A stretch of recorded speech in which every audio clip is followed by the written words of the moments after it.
I started taking Spanish 2.5 years ago and hope to learn more about Latin American history, literature and politics during my time here at Pomona College. For this reason, I plan to major in international relations and minor in Spanish.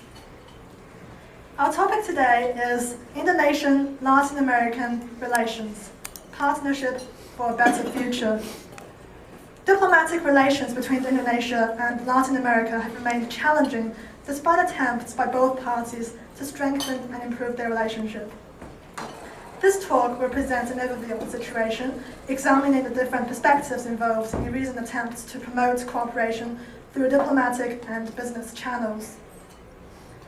Since Latin America consists of so many countries, let's take a quick glance at a couple of facts about Indonesia's relations with two specific countries, Argentina and Brazil. Indonesia is the second largest destination for Argentine exports to Asia after China, and the largest destination in Southeast Asia. Brazil and Indonesia possess the largest tropical rainforests in the world.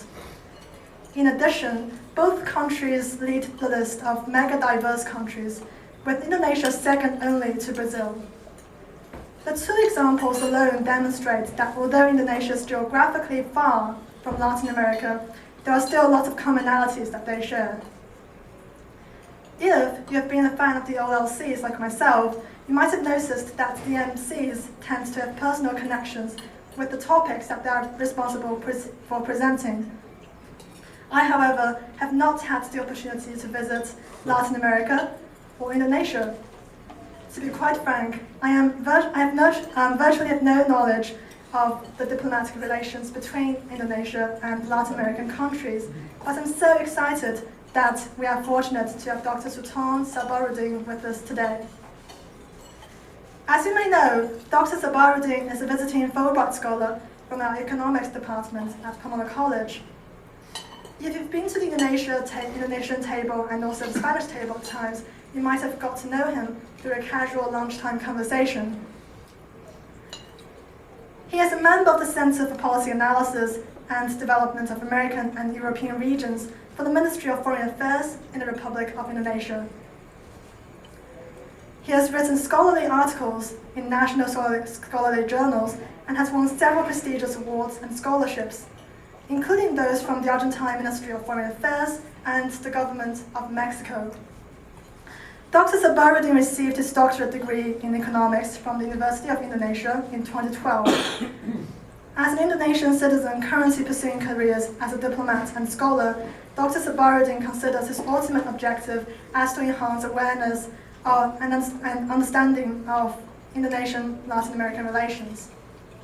So now, without further ado, please join me in welcoming Dr. Sabarudin.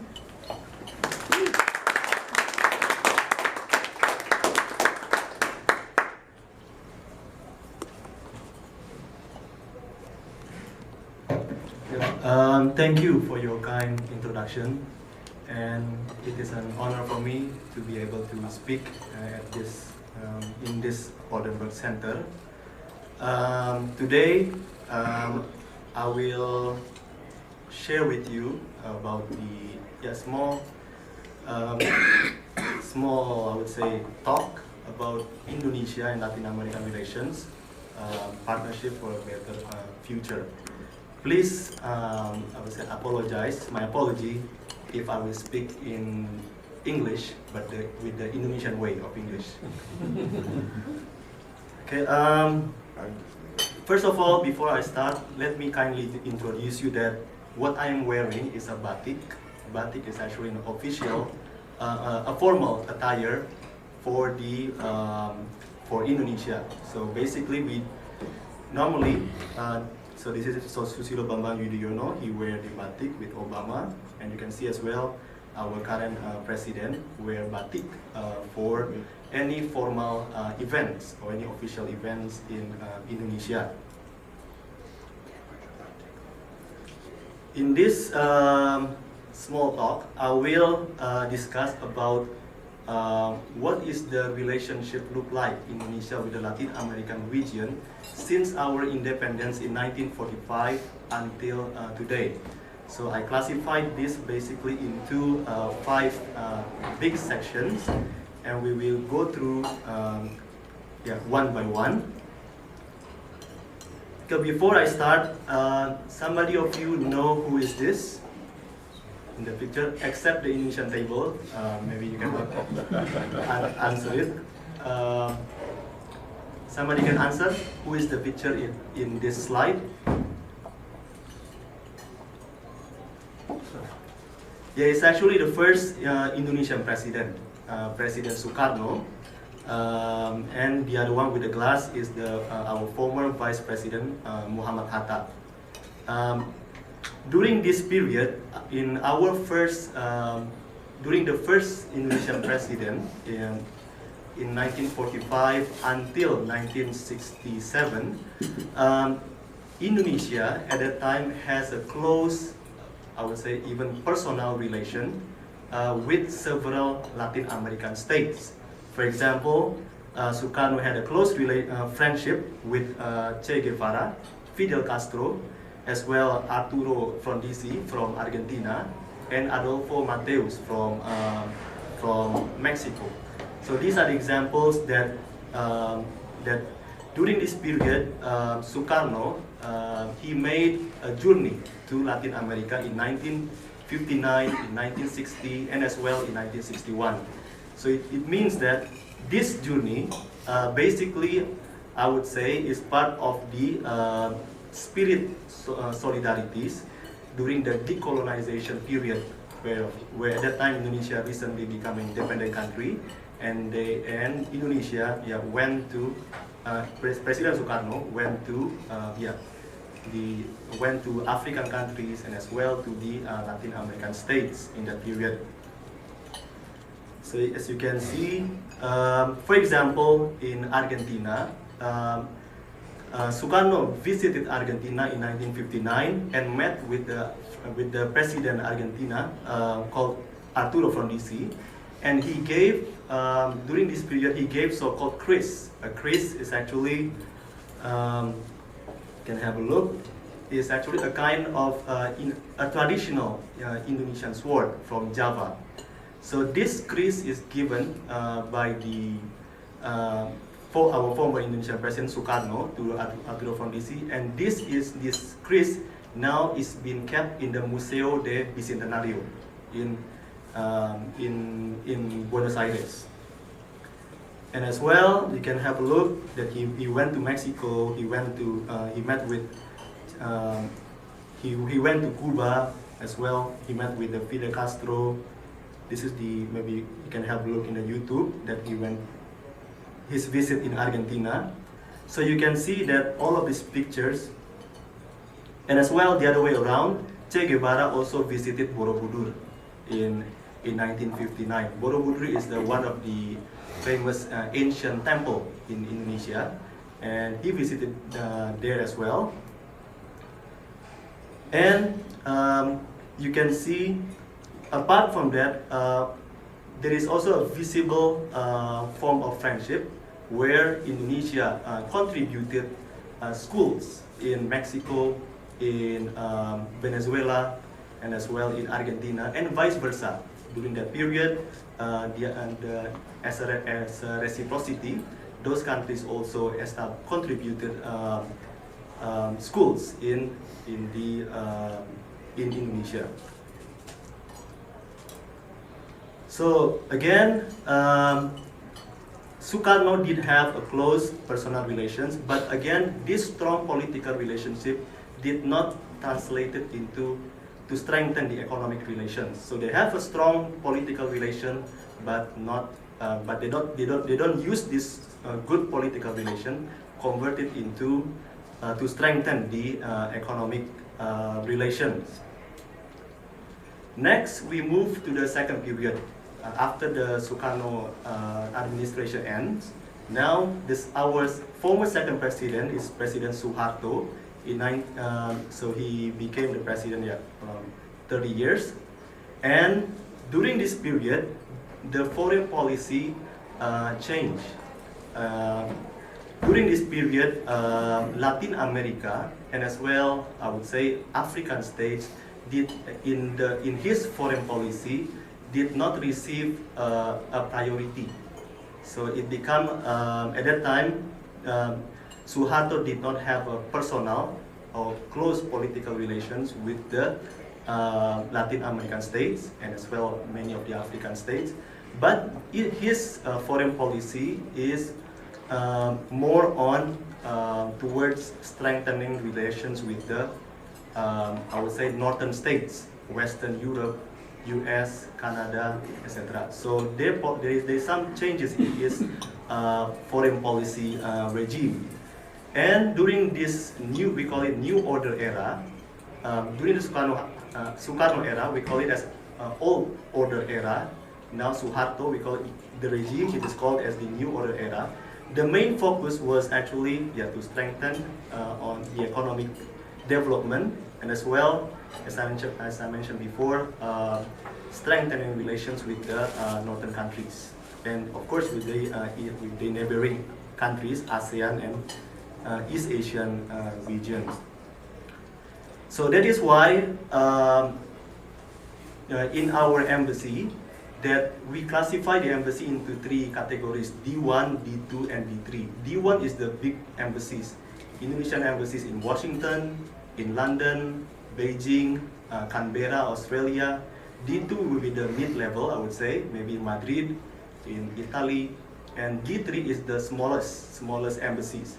So many of the Indonesian embassies in Latin America and as well, let's say in African states, the embassies are classified as the D3. So in other words, it shows that during this period, attention on this region is, I would say, did not receive a priority during this stage.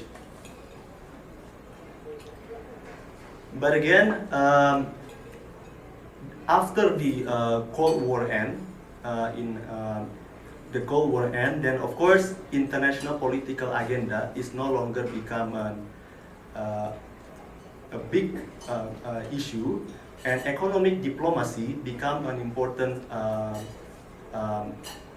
point where many of the states, many of the all countries around the world, they want to enhance economic relations with other countries. So that is why during this period there are so many proliferation of free trade agreements being conducted for the purpose of strengthening the economic relations.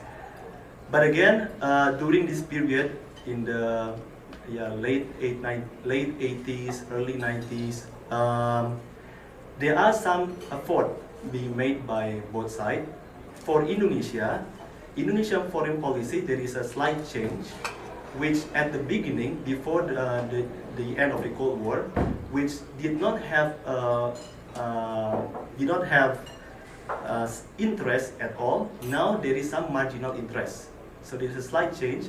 And what is that the proposed? The proposed basically is more on economic aspect, to diversify Indonesian export portfolios and market. So basically they look the Latin American region as an alternative market region. So we want to pursue there more on to diversifying aspect, but still maintaining strong relations with their traditional partners. Traditional partners what we're referring to is the northern countries. And the other way around, for the Latin American states, they look the Asia Pacific region as a potential region in terms of economic, is a dynamic region. But again, when they look east, they have a policy so-called Look East region. But Look East region, at that time, they only refer to big countries, Japan, South Korea, as well China, and the big countries, but not the Southeast Asian region. Southeast Asian region is still being ignored. I would say it is a periphery region. So they only look the core, but not, at that time, do not want to engage much with the Southeast Asian region. they made some efforts, of course. Argentina, for example, they during the presidency of Carlos Menem, they visited and they brought some of the business delegations to Indonesia, and as well Chile also went there. So basically, there are several Latin American states, Mexico, visited and attempt to strengthen the economic relations. But again, during this period, then there was a crisis. So after they made some attempt to strengthen the economic relations, despite not yet become a priority. But they make an attempt. But this there was some disturbance. Then there was an economic crisis in Asia, 1997, 1998, where it struck many East Asian countries, Thailand, Malaysia, Indonesia, which was hit hard. And so there was an economic and political crisis in Indonesia, and as well in some of the Latin American states, Mexico, the tequila crisis, 1994, 1995, as well Argentina in early 2000. So there are also crises. Argentina crisis also spill over to Uruguay. So in other words, this crisis in fact has diminished the trade relations between Indonesia with many Latin American states. So as you can see in the, I'll give you the table. Yeah, this one, for example, Indonesia, Mexico. So you can see that there was a Mexican crisis, there was the Indonesian crisis. Then of course, this has in fact diminished the trade relation, as well Uruguay. And we move back. So during the after the financial crisis, then there is a reform period. So the Indonesian reform period, there is again a change in the Indonesian foreign policy direction. So the Suharto regime ended. Then of course there were several presidents, Habibie, Megawati, Abdurrahman Wahid. So basically the Indonesian foreign policy relation, now we have a slogan, new slogan called 1,000 friends, 0 enemies. So it means we want to engage friends with all countries, including North Korea, Cuba, whatever. So yeah, so that's our slogan. So basically all direction foreign policy, we want to make friends with all states. So that is why at this period they try to engage relations, including with China and North Korea, many of the Eastern European states and Latin America, which have been vacuumed, which have been ignored during the Suharto regime. And during this period, there is a new forum, I would say, called the FOCALAI or FEALAC, the forum between the East Asian countries and the Latin American states. So there is one formal institution. Despite this institution does not have a physical secretariat, but they do have the cyber secretariat. But again, at least there is a recognized institution that attempt to strengthen the relations between East Asian countries with the Latin American states. So this is the Abdurrahman Wahid.